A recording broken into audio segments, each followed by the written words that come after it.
जय हिंद दोस्तों, स्वागत है एक बार फिर से एक नए वीडियो में। मैं शिवम, आप देखना शुरू कर चुके हैं विंडो क्लासेस। कैसे हैं दोस्तों? आई होप बहुत ही अच्छा होंगे। आज के वीडियो में हम डिस्कस करेंगे छत्तीसगढ़ के अभ्यारण्य के बारे में। कल हमने देखे थे राष्ट्रीय उद्यान के बारे में, आज हम बात करेंगे अभ्यारण्य के बारे में। इसमें आपको पूरे डिटेल से जानकारी मिलेगी, सभी अभ्यारण्य के बारे में हम बात करेंगे। तो वीडियो को आप लोग अंत तक ध्यान से देखिएगा। अगर आपने राष्ट्रीय उद्यान का वीडियो नहीं देखा है तो ऊपर आई बटन में लिंक मिल जाएगा, वहां से जाकर देख सकते हैं। तो चलिए दोस्तों, वीडियो शुरू करते हैं। सबसे पहले हम देखेंगे सभी अभ्यारण्य का बेसिक इन्फॉर्मेशन, उसके बाद सभी अभ्यारण्य का डिटेल से जानकारी मिलेगी। देखिए दोस्तों, यहाँ पे मैंने एक टेबल क्रिएट किया है, आप लोग को आसानी होगी इससे समझने के लिए। ठीक है, इसमें कुछ कलर दिए हुए हैं, इस कलर के माध्यम से भी आपको समझने में आसानी होगी। तो टेबल को आप लोग ध्यान से देखिएगा। यहाँ पे आप ऊपर में देखेंगे तो क्रमांक है, अभ्यारण्य है, स्थान है और स्थापना वर्ष है और क्षेत्रफल है। ये बेसिक डिटेल होती है किसी भी राष्ट्रीय उद्यान या अभ्यारण्य के बारे में आप पढ़ते हैं तो अधिकतर जो क्वेश्चन है यहीं से बनते हैं। ठीक है, उसके बाद डिटेल से देखेंगे, ये जानना आपके लिए जरूरी रहेगा। इसको आप समझेंगे तभी आप आगे को समझ पाएंगे। ठीक है, सबसे पहले हम देखेंगे पामेड़ अभ्यारण्य। अगर आप टेबल को देखेंगे तो लाल कलर में है, तो हम साथ ही साथ इसको भी देख लेते हैं, भैरमगढ़ अभ्यारण्य। ठीक है, दोनों कहाँ पे है? बीजापुर में है और दोनों की स्थापना वर्ष 1983 में है। आप लोग को आसानी होगी इस कारण मैंने इसको लाल कलर में कर दिया है दोनों को। ठीक है, इसमें आपको सिर्फ क्षेत्रफल में डिफरेंस देखने को मिलेगा। पामेड़ अभ्यारण्य 262 वर्ग किलोमीटर है और भैरमगढ़ अभ्यारण्य 139 वर्ग किलोमीटर है। अगर हम 5 नंबर में देखेंगे तो उदंती अभ्यारण्य आपको मिलेगा, ये गरियाबंद में है और ये भी 1983 में बना है, 230 वर्ग किलोमीटर। इसे भी मैंने लाल कलर में रखा है इसी कारण, क्योंकि आप स्थापना वर्ष देखेंगे तो तीनों का एक ही है, 1983। ठीक है, आगे देखते हैं सेमरसोत अभ्यारण्य, ये बलरामपुर में है और 1978 में बना है। ठीक है, अगर क्षेत्रफल की बात करें तो 430 वर्ग किलोमीटर है और गोमर्दा की बात करें तो ये रायगढ़ में है। ठीक है, 1975 में बना है। अगर क्षेत्रफल की बात करें तो 278 वर्ग किलोमीटर है। ठीक है, जस्ट नीचे आएंगे तो 6वें नंबर पे अचानक मार्ग है, इसको मैंने ग्रीन कलर में रखा है क्योंकि यहाँ पे स्थापना वर्ष देखेंगे तो 1975 में है। कौन से स्थान में है? मुंगेली जिले में है, ये आपको याद रखना है। ठीक है, और यहाँ पे क्षेत्रफल देखेंगे तो 553 वर्ग किलोमीटर है। देखिए यहाँ पे आपको एक चीज ध्यान देना पड़ेगा। ठीक है, यहाँ पे 1-2 वर्ग किलोमीटर का ऊपर नीचे हो सकता है क्योंकि हर साल आर्थिक सर्वेक्षण आता है, उसमें चेंज होते रहता है। तो आप जब भी एग्जाम के लिए जाते हैं तो आर्थिक सर्वेक्षण पढ़ के जाइए। ठीक है, मगर आपको एक बेनिफिट मिलेगा, जो इस टेबल में आप पढ़ रहे हैं क्षेत्रफल, तो अगर ये आता है तो जो नया है वो नहीं आएगा, अगर नया आता है तो ये नहीं आएगा। ठीक है, दोनों एक साथ नहीं आएंगे, ये आपके लिए बेनिफिट है। ठीक है दोस्तों, आगे देखते हैं, बहुत इंपॉर्टेंट है, यहाँ पे बहुत सारे लोग कंफ्यूज होते हैं। ठीक है, बार नवापारा, ये कहाँ पे है? बलौदा बाजार में। अगर स्थापना वर्ष की बात करें तो 1976 में है और 245 वर्ग किलोमीटर है। यहाँ पे आप लोग देखेंगे तो बहुत सारे बुक में आपको महासमुंद मिल जाएंगे। ठीक है, ये कंफ्यूज इसलिए होता है क्योंकि ये बॉर्डर में है, महासमुंद और बलौदा बाजार के। मगर आप अभी देखेंगे तो बलौदा बाजार में आपको दिखाई देगा, चाहे आप मैप में देखें या विकिपीडिया में देखें या आप बलौदा बाजार के गवर्नमेंट के साइड आप ओपन करेंगे तो भी आपको बलौदा बाजार में ही दिखेगा। तो इस कारण मैंने बलौदा बाजार लिया है और बलौदा बाजार में ही आता है। मगर आप लोग को मैंने पहले ही बताया है, बलौदा बाजार और महासमुंद दोनों एक साथ नहीं आ सकते एग्जाम में। ठीक है, तो इसके लिए आप निश्चिंत रहें।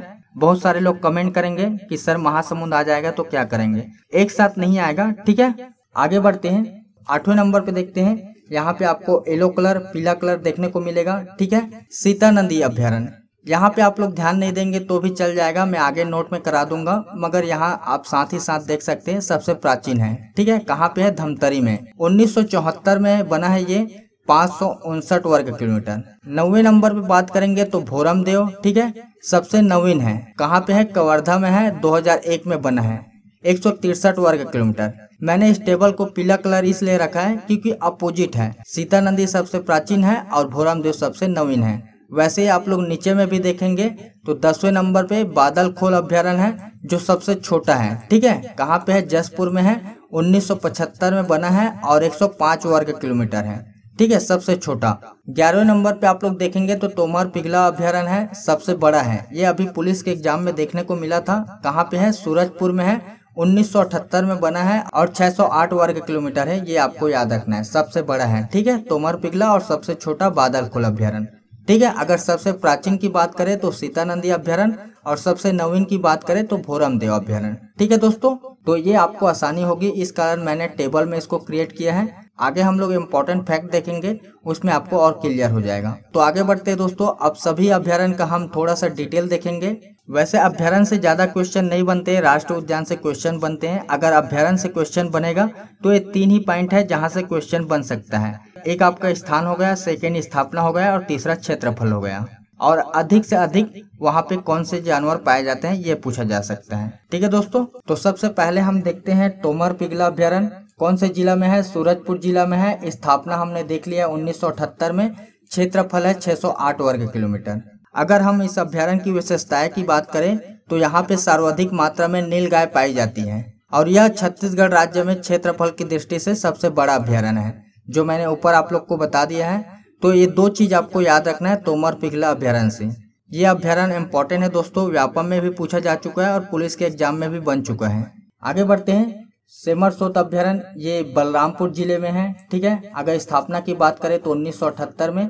अगर क्षेत्रफल की बात करें तो 430 वर्ग किलोमीटर है। ठीक है। सेमरसोत में विशेष आपको क्या मिलेगा, यहाँ पे सर्वाधिक मात्रा में नीलगाय पाई जाती है। ठीक है। अगर दर्शनीय स्थल के बारे में बात करें तो पवाई जलप्रपात और ताता पानी। ठीक है दोस्तों, ये आपको याद रखना है सेमरसोत अभ्यारण्य के बारे में, इससे बाहर का क्वेश्चन नहीं बनेगा। आगे बढ़ते हैं, वीडियो को आप लोग अंत तक ध्यान से देखिएगा, आपके सारे डाउट क्लियर हो जाएंगे। बादलखोल अभ्यारण्य कहाँ पे है, ये जसपुर में है। ठीक है। 1975 में स्थापना हुआ था। अगर क्षेत्रफल की बात करें तो 105 वर्ग किलोमीटर है। ठीक है। विशेष क्या है इस अभ्यारण्य में, छत्तीसगढ़ का सबसे छोटा अभ्यारण्य है। ठीक है, जो हमने ऊपर देख लिए हैं। जसपुर में वनों को डाब के नाम से जानते हैं। ठीक है दोस्तों, तो इतना आपको याद रखना है। आगे बढ़ते हैं, चौथे नंबर देखिए, गुमर्दा अभ्यारण्य कहाँ पे है, रायगढ़ जिले में है। ठीक है। स्थापना की बात करें तो 1975 में है। अगर क्षेत्रफल की बात करें तो 278 वर्ग किलोमीटर है। यहाँ पे विशेष क्या है, सोन कुत्ता पाया जाता है, ये आपको याद रखना है और ये क्वेश्चन बन चुका है पीएससी के एग्जाम में। ठीक है दोस्तों, आगे बढ़ते हैं। यहाँ पे बहुत सारे लोग कंफ्यूज रहते हैं, ये सभी कंफ्यूज आपका दूर हो जाएगा। बारनवापारा अभ्यारण्य कहाँ पे है, बलौदा अभ्यारण्य में। अगर स्थापना की बात करें तो 1976 में बना था। ठीक है। अगर क्षेत्रफल की बात करें तो 245 वर्ग किलोमीटर। विशेष क्या है, शाकाहारी जानवर पाए जाते हैं, साथ ही सर्वाधिक सर्प पाए जाते हैं। ठीक है दोस्तों, बारनवापारा अभ्यारण्य के बीचों बीच बलमदेई नदी गुजरती है, जिसमें 7 देवधारा जलप्रपात स्थित है। ठीक है दोस्तों, आगे देखिए तुरतुरिया आश्रम है, कहाँ पे है, महासमुंद में स्थित है। यहीं पर लव कुश का जन्म हुआ था। ठीक है दोस्तों, तो यहीं पर कंफ्यूज होते हैं बहुत सारे स्टूडेंट। ठीक है, क्योंकि तुरतुरिया आश्रम को देखते हैं महासमुंद में स्थित है, तो बारनवापारा को भी महासमुंद समझते हैं। मैंने आप लोग को अभी प्रीवियस में बताया है कि ये एक बॉर्डर पे स्थित है, तो दोनों एक साथ नहीं आ सकते एग्जाम में। ठीक है, दोनों में से कोई एक आएगा, तो आप लोग ऑप्शन की रिगार्डिंग अपना आंसर टिक कर सकते हैं। आगे बढ़ते हैं, ये अभ्यारण्य इंपॉर्टेंट है, उदंती अभ्यारण्य कहाँ पे है, गरियाबंद जिले में। स्थापना की बात करें तो 1983 में हुआ था। क्षेत्रफल की बात करें तो 230 वर्ग किलोमीटर है। ठीक है दोस्तों, यहाँ से बहुत सारे क्वेश्चन बनते हैं, तो आपको ध्यान देना है। उदंती अभ्यारण्य के बीच में उदंती नदी बहती है, जिसमें गोदना जलप्रपात स्थित है। ठीक है दोस्तों, तो ये आपको याद रखना है। 2009 में टाइगर रिजर्व में शामिल है एवं 2006 से प्रोजेक्ट टाइगर में शामिल किया गया है। ठीक है दोस्तों, तो यहाँ पे आपको दोनों देखने को मिलेगा, टाइगर रिजर्व और प्रोजेक्ट टाइगर, तो ये आपको याद रखना है। आगे बढ़ते हैं, सर्वाधिक मात्रा में वन भैंसे एवं मोर पाए जाते हैं। यहाँ से भी क्वेश्चन बन चुका है, तो ये आपको याद रखना है। ठीक है दोस्तों, वन भैंसे एवं मोर क्लियर है दोस्तों। आगे बढ़ते हैं, उदंती अभ्यारण्य में करनाल रिसर्च इंस्टीट्यूट द्वारा शोध किया जा रहा है। ठीक है, ये हरियाणा के हैं। उदंती अभ्यारण्य में मादा वन भैंसे का जन्म हुआ है, जिसका नाम दीप आशा है। ये क्वेश्चन बन चुका है दोस्तों, ये इंपॉर्टेंट है, ये क्वेश्चन दोबारा भी आ सकता है। ठीक है, तो आपको नाम याद रखना है, दीप आशा। गरियाबंद जिले के वन में पाया जाता है मूसक हिरण। ठीक है दोस्तों, तो इस अभ्यारण्य में बस इतना ही क्लियर है। आगे बढ़ते हैं, 7वें नंबर पे देखिए सीता नदी अभ्यारण्य, ये धमतरी जिले में स्थित है। स्थापना की बात करें तो 1974 में। क्षेत्रफल की बात करें तो 559 वर्ग किलोमीटर। ठीक है दोस्तों, सबसे प्राचीन अभ्यारण्य है, ये आपको याद रखना है। यहाँ पे भी टाइगर रिजर्व है, 2009 में टाइगर रिजर्व में शामिल किया गया है और 2006 में उदंती अभ्यारण्य के साथ प्रोजेक्ट टाइगर में शामिल किया गया है, तो आपको दोनों याद रखना है। ठीक है दोस्तों, सर्वाधिक मात्रा में यहाँ पे तेंदुए पाए जाते हैं, सीता नदी के नाम पर नामकरण, ठीक है। महानदी के सहायक नदी देवखुट। आगे देखिए 8वें नंबर पे है अचानक मार्ग, कहाँ पे है, मुंगेली जिला में है। स्थापना की बात करें तो 1975 में हुआ था, ठीक है। अगर क्षेत्रफल की बात करें तो 552 वर्ग किलोमीटर है, ठीक है। विशेषताएं देखिए, अचानक मार्ग अभ्यारण्य देश का 14वें बायोस्फीयर रिजर्व है। कब किया गया है, 2005 में, ठीक है। 2009 में टाइगर रिजर्व में शामिल किया गया है और 2006 में प्रोजेक्ट टाइगर में शामिल किया गया है, ठीक है दोस्तों। अभी हमने प्रीवियस में भी देखे थे। अचानक मार्ग के बीचों बीच मनियारी नदी बहती है और सर्वाधिक मात्रा में बाघ पाए जाते हैं। तो नदी आपको याद रखना है, मनियारी नदी। आगे बढ़ते हैं, भोरमदेव अभ्यारण्य। भोरमदेव मंदिर के नाम पर नामकरण है, ठीक है। कहाँ पे है, कवर्धा जिला में। स्थापना 2001 में। क्षेत्रफल की बात करें तो 165 वर्ग किलोमीटर, ठीक है। छत्तीसगढ़ का सबसे नवीनतम नया अभ्यारण्य है। ये क्वेश्चन बहुत बार रिपीट हो चुका है और आगे भी रिपीट होगा, ठीक है।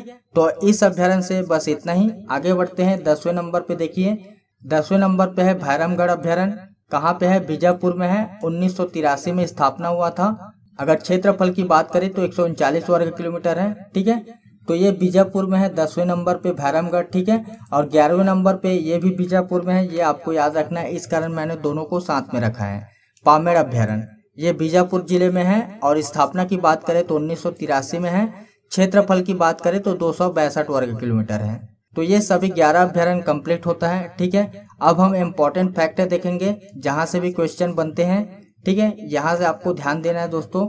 सबसे प्राचीन अभ्यारण्य कौन सा है, सीता नदी अभ्यारण्य। सबसे नवीनतम अभ्यारण्य कौन सा है, भोरमदेव अभ्यारण्य, ठीक है। सर्वाधिक वन, भैंसा एवं मोर कहाँ पाए जाते हैं, उदंती अभ्यारण्य में। सबसे बड़ा अभ्यारण्य कौन सा है, तोमर पिघला अभ्यारण्य। सबसे छोटी अभ्यारण्य कौन सा है, बादलखोल अभ्यारण्य। सर्वाधिक सोन कुत्ता कहाँ पे पाया जाता है, गोमर्धा अभ्यारण्य में, ठीक है। रायगढ़ में स्थित है, ये आपको याद रखना है। सर्वाधिक नीलगाय कहाँ पे पाया जाता है, तोमर पिघला एवं सेमरसोत में, ठीक है। सर्वाधिक तेंदुए कहाँ पे है, सीता नदी अभ्यारण्य में। सर्वाधिक बाघ कहाँ पे है, अचानक मार्ग अभ्यारण्य में, ठीक है दोस्तों। तो ये इंपॉर्टेंट फैक्ट है, यहाँ से भी क्वेश्चन बनते हैं, ये आपको याद रखना है। आगे हम देखेंगे प्रोजेक्ट टाइगर और टाइगर रिजर्व, यहाँ से भी क्वेश्चन बनते हैं, ठीक है। तो आपको डेट याद रखना है। सबसे पहले हम बात करेंगे इंद्रावती। कल जो वीडियो अपलोड हुआ था राष्ट्रीय उद्यान का, उसमें मैंने कवर कर दिया था। दोबारा देखिए, प्रोजेक्ट टाइगर 1983 में और टाइगर रिजर्व की बात करें तो 2009 में, ठीक है दोस्तों। सेकंड नंबर पे है अचानक मार्ग, 2006 में प्रोजेक्ट टाइगर में शामिल किया गया और टाइगर रिजर्व 2009 में। टाइगर रिजर्व में आपको याद रखना है सभी 2009 में हुआ है, ठीक है। आगे देखिए उदंती एवं सीता नदी अभ्यारण्य, ये 2006 में प्रोजेक्ट टाइगर में शामिल किया गया और टाइगर रिजर्व 2009 में, ठीक है। चौथे नंबर की बात करें तो गुरु घासीदास और तोमर पिघला अभ्यारण्य दोनों को साथ में मिलाकर बनाया जाएगा टाइगर रिजर्व, ठीक है। अभी घोषणा हुआ है बट बना नहीं है। जैसे ही बनेगा तो हम वीडियो के माध्यम से आप लोग को जानकारी प्रोवाइड कर देंगे, इस कारण मैंने यहाँ पे मेंशन नहीं किया है, ठीक है दोस्तों। आगे देखिए, यहाँ से क्वेश्चन बनता है नवीनतम परियोजनाएं। सबसे पहले में है कुटरू गेम सेंचुरी, कहाँ पे है, बीजापुर में है। यह इंद्रावती राष्ट्रीय उद्यान के अंतर्गत बीजापुर जिले में स्थित है, ठीक है दोस्तों। तो यहाँ से क्वेश्चन बनते हैं, ये आपको याद रखना है। आगे बढ़ते हैं, सेकेंड नंबर में है दोस्तों गिधवा पक्षी विहार, ठीक है। कहाँ पे है, नांदघाट बेमेतरा में है। विशेष देखिए, राज्य का पहला पक्षी विहार है जिसे प्रवासी पक्षियों के लिए बनाया गया है, ठीक है दोस्तों। रंगीन पक्षी विहार रंगीन बिलासपुर राज्य का दूसरा पक्षी विहार है, ठीक है दोस्तों। आगे देखिए, यहाँ से क्वेश्चन बन चुका है और आगे भी बनेगा। तितली पार्क कहाँ पे है दोस्तों, बस्तर में स्थित है, ठीक है। राज्य का एकमात्र तितली पार्क जो कांकेर घाटी राष्ट्रीय उद्यान में स्थापित किया गया है, ठीक है दोस्तों। चौथे नंबर पे देखिए बायोस्फीयर रिजर्व, यहाँ से क्वेश्चन बनते हैं। अगर नाम पूछा जाता है तो नाम आपको याद रखना है, अचानक मार्ग अमरकंटक बायोस्फीयर, ठीक है। यह देश का 14वें नंबर का बायोस्फीयर है। निर्माण कब हुआ था, 2005 में हुआ था। कुल क्षेत्रफल कितना है, 3835.51 वर्ग किलोमीटर, ठीक है। 2610 वर्ग किलोमीटर छत्तीसगढ़ में है, ये आपको याद रखना है। यहाँ से क्वेश्चन बन सकते हैं। आगे बढ़ते हैं, नोट देखिए, एशिया का प्रथम बायोस्फीयर रिजर्व कांकेर घाटी राष्ट्रीय उद्यान, ठीक है। 1982 में घोषणा हुआ था, वर्तमान में नहीं है। सिर्फ घोषणा हुआ था, बन नहीं पाया था, ठीक है। अभी तक ये क्वेश्चन नहीं बना है, आगे बनने की संभावना है, तो ये आपको याद रखना है, ठीक है दोस्तों। बट इतना इम्पोर्टेंट नहीं है क्योंकि अभी तक क्वेश्चन नहीं बना है। आगे बढ़ते हैं, मगरमच्छ संरक्षण स्थल, कहाँ पे है दोस्तों, कल भी हमने देखे थे, कोटमी सोनार जांजगीर चांपा जिले में 2006-07 से कृत्रिम रूप से स्थापित पार्क है। ठीक है। सेकंड में है भैंसा दरहा, बस्तर जिले में देखने को मिलता है दोस्तों। भैंसा दरहा नामक स्थान पर प्राकृतिक रूप से मगरमच्छ। ठीक है दोस्तों। तीसरे नंबर पे देखिए नारायणपुर के जटलून नदी में मुरुमवाड़ा के समीप प्राकृतिक रूप से मगरमच्छ पाए जाते हैं। ठीक है दोस्तों। आगे बढ़ते हैं, लास्ट 2 परियोजना है, यहाँ से भी क्वेश्चन बन सकते हैं।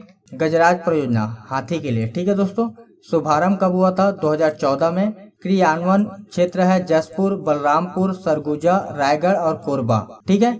झारखंड में छोटा नागपुर पठार से छत्तीसगढ़ में प्रवेश करता है, ये आपको याद रखना है। आगे देखिए अंतिम है, यहाँ से भी क्वेश्चन बन चुका है। जामवंत परियोजना किसके लिए है, भालू के लिए है। यह भी 2014 में शुभारंभ हुआ था। क्षेत्र की बात करें तो मड़वाही है, कटघोरा है, महेंद्रगढ़ है। तो ये सभी आपको याद रखना है दोस्तों।